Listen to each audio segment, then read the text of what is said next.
I said yes to the deck. La la la la la. Okay. Hi, everyone. It's Allison from Determined to Shine, and I'm super excited to share the Painted Tarot with you today.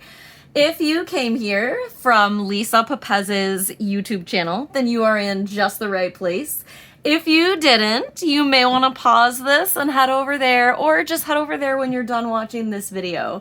I had a chance to appear on Lisa's channel as part of her Say Yes to the Deck series, and I sat down virtually with Lisa and Peggy and had way too much fun deciding on this deck as opposed to some others that I was considering. So it's a really fun look into the decision-making process with how you might choose a deck to enter your collection, and you can see specifically why I chose this one. But none of you should be surprised because look at it. It's so beautiful, and from the moment it arrived, it has just been singing to my soul, and it's even more special because I chose it with Lisa and Peggy. And Peggy made this beautiful tarot cloth that it's sitting on here today, which is reversible to unicorns. OMG. Okay, enough of that. Anyway, let's take a look. This is the Painted Tarot by Sophie Mckay.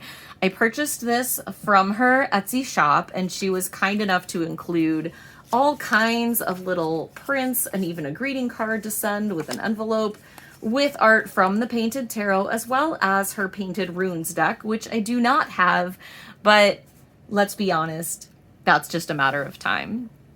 So I will have a link below to both the video on Lisa's channel as well as where you can get your own copy of the Painted Tarot. But let's take a look, right? So you do get this beautiful book, and it's not necessarily a guidebook. I mean, it sort of is, but she kind of walks through certainly the cards and gives some keywords or key phrases, I should say, for each of the suits, but also talks about like the art exhibition that was up in Edinburgh, and just a little bit more about reversals, but also, you know, her process creating the deck, the models, darker cards, and then there are a couple of spreads as well as some insight in the back. So this also is just really kind of a precious little addition and something a little bit different for a deck, which I appreciated. The thing that's so beautiful about this deck is, you know, Sophie is a true artist, and there are, like, I would call many, I mean, everyone who's put out art from a deck is an artist, right? I call myself an artist, and all I do is glue things from magazines onto paper.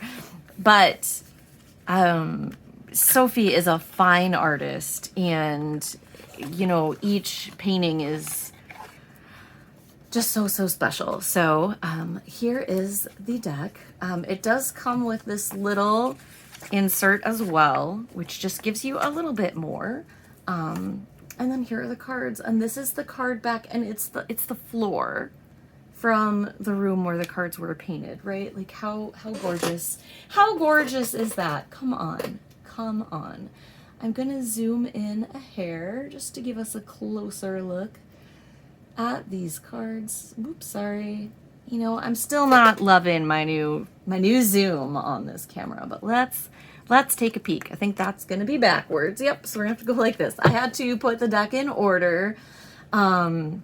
It does not come in order, plus I've been playing with it, so got it all back in order, but didn't set it to flip that way. So here is the Fool, and right away I'm in love. Oh, I should talk about, it's a great cardstock for an indie deck, especially, it's the perfect balance of, like, they're not really glossy, but they're not too matte. They shuffle well, they handle well. I love everything about this deck. There's the cardstock. The one thing I will say is, you know, if you watched the Say Yes with the Deck episode, we do talk a little bit about cost, and this does ship from overseas. So when I went to purchase it, I did have a bit of a surprise on the shipping charge. That was more than I had anticipated, which makes sense. Coming from overseas, it was not at all an inflated or unfair purchase price. I had kind of forgotten about that part. So if you're considering this deck and if you've watched that episode, just be mindful of that. So, okay, back to the cards. Here is the Fool. I love everything about this. You're going to hear me say that over and over again. I see myself in this card in a number of ways, but kind of on a soul level, right? Like the card, it doesn't look like me, but it feels like me. And that's what I love about this deck is it just, it really captures emotion for me. And the figures on the cards are like just the right balance of looking like people, but enough that, you know, I can find myself, I guess, anywhere. And it's just what I feel like. I feel like my soul exists in shapes and colors and splatters of paint. And so I just love this. And I love the kind of grittiness of the paint streaks, I guess what I'm saying. So I'm just going to hold this one up really close. I won't do that with every card, but you can see just all of this detail, and every stroke and every splatter is so intentional. And I just, oh, it just makes my heart sing. Here's the Alchemist or Magician. I love the card title change there because I really think that's what we're doing, right? We're creating the world around us. We're transforming the world around us from junk into gold, right? Like not literally, but kind of. So I love this, and I love the intention in her gaze is really powerful to me. Here is the High Priestess. I love the blues and greens here. Again, I just like every card, I'm like, oh, my soul, my soul, my soul. It sings, it sings. I love this Empress. I love the power and strength and creative fire and spark that's here without the pregnancy. And I just say that because so often, of course, the Empress is pregnant. As a person who doesn't have kids, couldn't have kids, etc., etc., I do get a little tired of that. So I love the essence of the Empress here is right there, but not pregnant. Pregnant with ideas. Here is the Emperor. This is my Aries fire sign card, so I'm always really curious about the Emperor. I love the use of like this lotus mandala print that shows up here and here. And I just love the colors here. Really powerful work. Here is the Hierophant. I love the open and closed eyes. I love the use of imagery at the third eye because I really associate that with this card. The Hierophant in so many tarot decks is, of course, like a lot of people see this card as like religious or, you know, religious dogma, old style. The Hierophant for me is always, when it shows up, it's like the embodiment of my spiritual teaching and my spiritual leadership, either that I'm delivering or that others have delivered to me. And so this feels like right on with that energy for me. And again, the texture of this is awesome. And it matches my crystal. This is a quantum auto for anyone who is curious. It contains 8 different powerful healing stones. Azurite, Malachite, Chrysocolla, I think, and some other stuff. I have to look it all up, but so often those grow together, so that shouldn't be a surprise. But, oh, it's so pretty. Okay. Moving right along, lovers. This is beautiful. So beautiful. The Chariot. This is really powerful. So often the energy of the Chariot card is, you know, very much driving forward and kind of racing horses, which you don't really see here, except you do, right? Like abstractly, you can feel that. And usually you see the Chariot head on. It's the middle of the day. And I love this depiction because so often for me, when I need the Chariot energy or when I pull this card, I'm often like in a darkness, right? Like either literally or personally, like I'm trying to move through something that's stuck and dark and trying to kind of find my way into the light. So I love that this is in the evening time against the moon. That feels really awesome to me. Here is the Strength card. Another down here. That she and her fierceness is the focus, right? And we, of course, have that repeated up at her third eye. So drawing the strength of that. Here is our Hermit. I love this. Equal parts light and dark, right? facing the light, but in the dark, which is often how that can feel when we're in those times in our lives. Here is the Wheel of Fortune. Again, super beautiful. Do I have to keep saying every card is beautiful? I'm probably going to, but I love it. I love it so much. Here is Justice, my card of the year for 2021, as many of you know. And the Hanged Man. I really enjoy this because this Hanged Man doesn't appear to be so annoyed that he's hanging, right? Or she. Usually in this card we feel a stuckness or a trapped or a stillness. But if we look at it this way, right, it's almost very much just in a meditation almost. And so I feel like this card could be looked at as a pause, either a need to pause or that you are paused. And then how do you choose to break free of that, right? But that you don't have to be stuck when you're stuck. Like, can you be still? Almost like, right, those vines in Harry Potter, when the kids are all trapped and they can't get out of the vines and they can't get out of the vines and they're struggle, and then they relax, and that's how you win or beat it, right? That's kind of how you can free yourself of the Hanged Man energy in your life. Here is Death. I love this card. I think it's beautiful. I think it feels very much like grief to me. Like, you know, I feel like if I were going to capture if I were to see in a card the image, the way that I felt right after I was widowed, this is that card. And that's not necessarily true of the Death card across the board, but I feel that in this particular Death card. I've been spending some time journaling with this deck, and I'm going to continue to do it more so because it's just a really powerful deck for me personally. This is, you know, rapidly becoming what I would call a soul deck. I don't always love that term, but that's what it is, especially again purchased with such intention.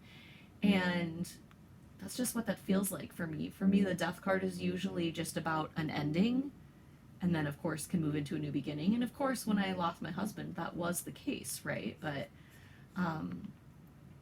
yeah, this is just a really powerful card for me. Moving into Temperance, which is something I always need more of, and that is beautiful. Check out this Devil, friends. I could spend some time here. It feels like fairy wings, but I don't think that's quite where we are, right? That's not how I usually associate the Devil, but there's an appeal to this Devil, but also a darkness, which of course is really what the Devil would be all about, right? Okay, so check out this Tower card. I am here for it. The Tower is a soul card of mine. It is a birth card. It is the card that shows up over and over again. Like, my life loves to crash and rebuild in giant ways. You know, when before your 40th birthday, when you've been diagnosed with three significant diseases, including MS, of course, and again, became a widow when I was 31, for those of you who know my story. Like, I've had my share of some Tower moments, but I am bigger than my Tower moments, and I love overcoming and seeing what's possible. And so this for me is like, of course, the darkness of the Tower, but how do I rise? How do I rise anyway? So this is actually one of my favorite Tower cards that I've ever seen. There might be one more from I think it's the Philurchus Tarot. I don't know how to say that, but this is one of my favorite Tower cards ever. I kind of want to blow it up and frame it on my wall. Actually, she probably sells a print, so I'm going to look into that. Maybe I need that. And then here is the Star. So beautiful. Again, I'm going to say that every time. Look at this moon.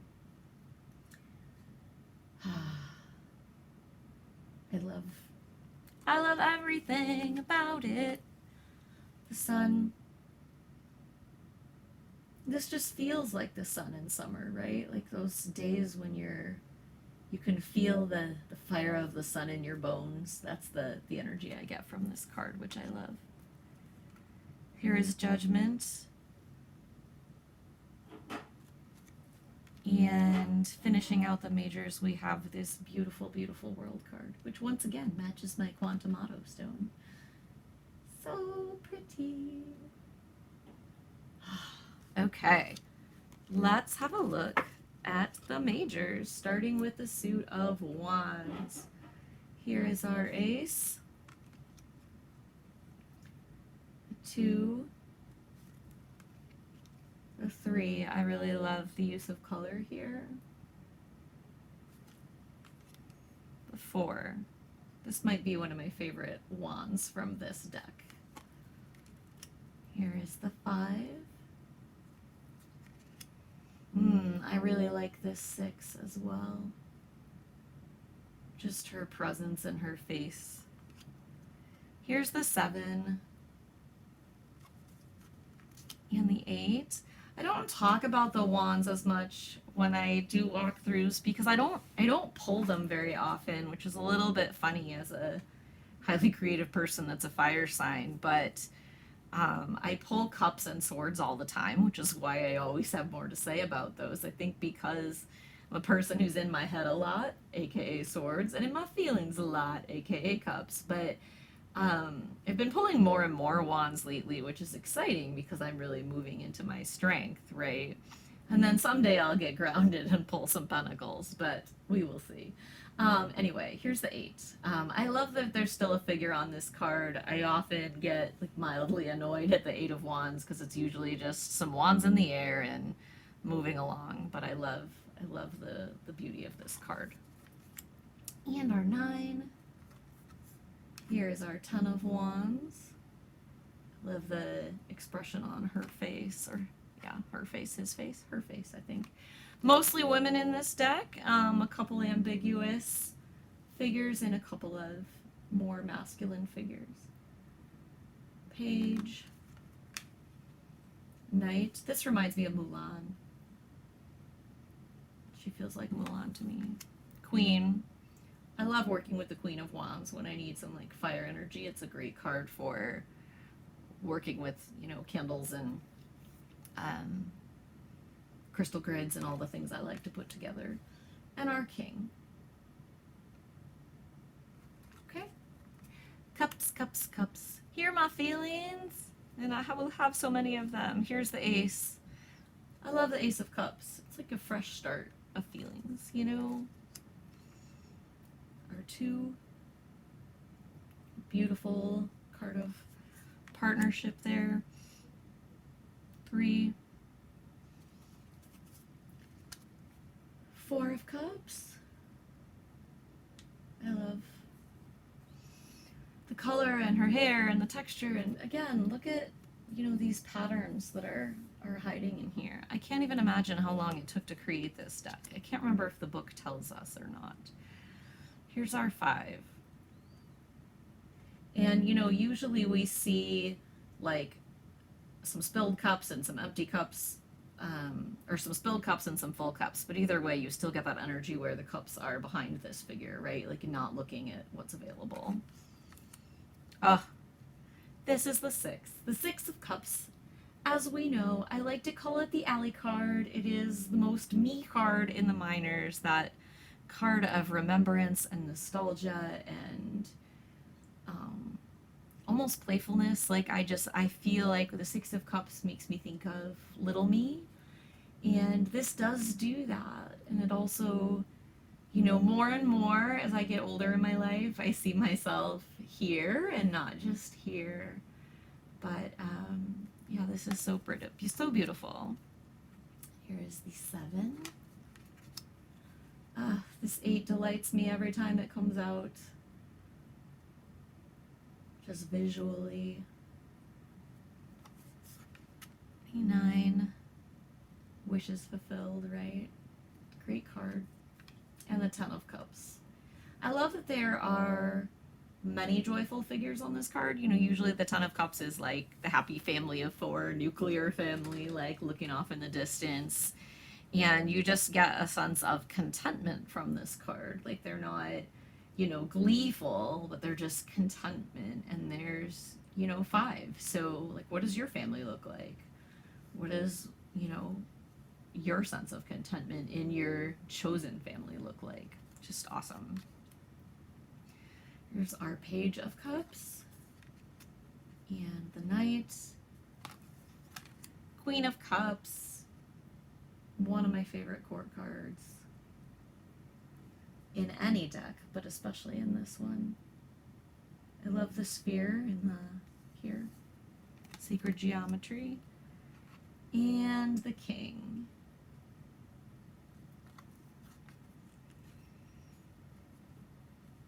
Here is our Ace of Swords. Beautiful. I love this ace. This is an ace. Yum. Can a card be yummy? 2,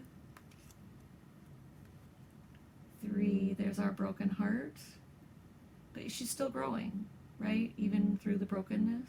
Love that. 4, also known as the Take a Nap card.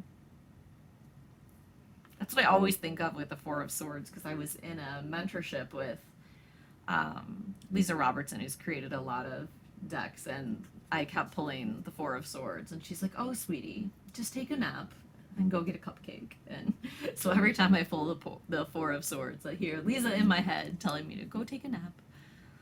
Here's the 5. The 6. This beautiful 7. There's so much beauty in the swords, even though I know for a lot of people they don't like them, but I love my swords. Oh, that was out.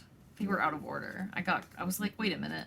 Yeah, 6. This is our 7. Okay, that makes more sense, because in the 7 of Swords, I always say we're going to take our swords and go home. So there she is. And here is our 8, 9, 10. I always say them that way because they're 3 cards that are really important to me in my own personal journey of tarot and life. I love this 8. It does have that kind of trapped feeling to it. The 9, the anxiety, of course. And the 10, I love this 10 of Swords because she's standing. You know, normally you see this 10 of Swords like this. She is standing despite the 10 swords in her back. And here is the Page. Knight. I love the energy here of just the riding along, right? Queen. The Queen of Swords takes no shit from anyone, and she's got things figured out, and that is what I see here. And our King. You will notice that all the kings are black and white. I do remember seeing in here, I haven't looked at the book in a bit since I got it. So I'll have to see, where was that? I swear here it is. A note on the kings. It says, I'm often asked why I chose to create my tarot kings in monochrome while the rest of the deck is so vibrant in palette. The best way to explain it is that I wanted them to be a quieter foil to their counterparts, the colorful queens.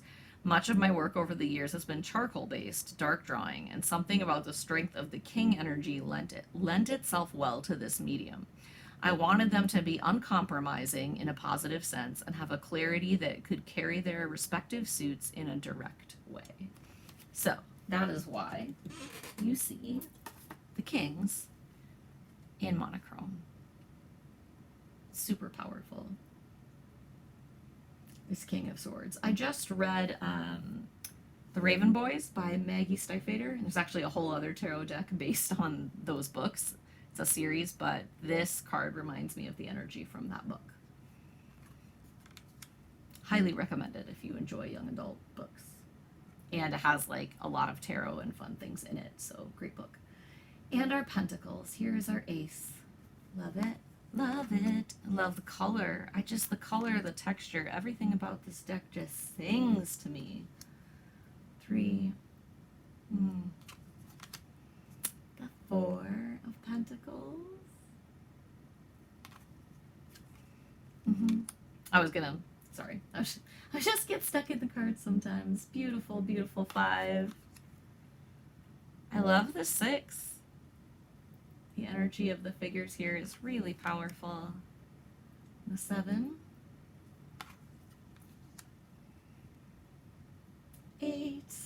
I love the golden colors here in the, she does call them coins, but here in the Pentacles, it's just really lends itself well. Like, look at the vibrancy here. It's just amazing. Here is the 10. And then we go into the page. Our Knight of Coins, the Queen, and the final King. Oh, I feel like I'm very emotional right now, and I know that sounds so funny, but this deck is, I can't quite describe what this deck has started to mean to me. And the more time I spend with it, the more I feel like I understand life, my path, my spirit, my soul. Like, this is a great deck, I would say, for shadow work, but also for like moving forward and joy and career. Like, this is an everything deck for me. But it's, you know, certain decks I feel like I connect with different deities or different spiritual energies in the world, etc. And this is a deck where it just always reminds me of what I already know. It's like a direct line to my higher self and my spirit, and I'm so thankful for this deck. You know, I'm in the process, as you know, of moving and like kind of culling my collection down, and if I could only keep like 5 decks, I think this would be one of them. Like, it's right up there for me, and it's one I just, you know, one of those decks that I don't want to let anybody else touch, and that has to be in a special bag by my bed, and, you know, just near me all the time. And it's very sacred, and it's very special. And so thanks for spending time looking at it with me. I hope you enjoyed this walkthrough and all of the magic that goes along with it. Again, check the box below for links to the Say Yes to the Deck video with Lisa and Peggy, for the link to get your own copy, as well as a link for, you know, all things Allie and Determined to Shine. We have virtual retreats every month. I have a live retreat coming up in March. I have classes on crystals and wands and all kinds of magical things, and I would love to spend more time with you in my world. And speaking of which, if you want to do that too, of course, don't forget to subscribe, like, leave a comment, let me know what you think of this. Let me know if you watched Say Yes to the Deck, if you had fun with that, if you think I should have chosen differently, or if you would have chosen differently, etc., etc. So thanks for being here with me. And just a reminder, of course, I love to just help you remember that all will be well, that you are loved, you are safe, and you are so enough. The world is better with you in it. And just may you always, always, always remember that darkness is temporary, and, you know, your big joyful breakthrough could be right around the corner. So sending you so much love from my heart to yours. And until next time, may you always remain, of course, determined to shine.